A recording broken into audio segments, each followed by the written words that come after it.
My Utmost for His Highest, Oswald Chambers, Classic Daily Devotional. August 20th. Completeness. And I will give you rest. Matthew 11:28.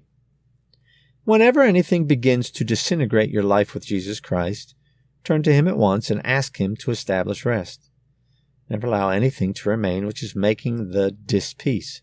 Take every element of disintegration as something to wrestle against and not to suffer.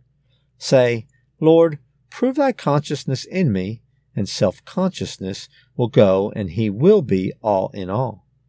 Beware of allowing self-consciousness to continue, because by slow degrees it will awaken self-pity, and self-pity is satanic. Well, I am not understood. This is a thing they ought to apologize for. That is a point I really must have cleared up.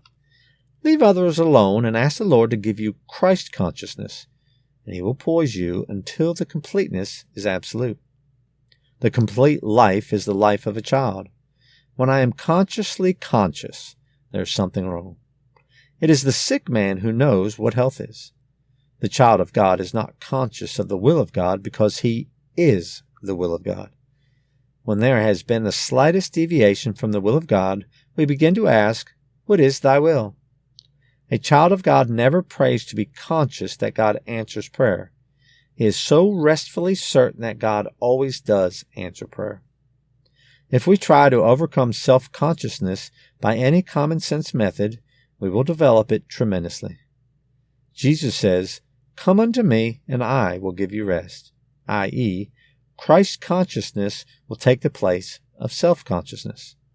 Wherever Jesus comes, He establishes rest, the rest of the perfection of activity that is never conscious of itself.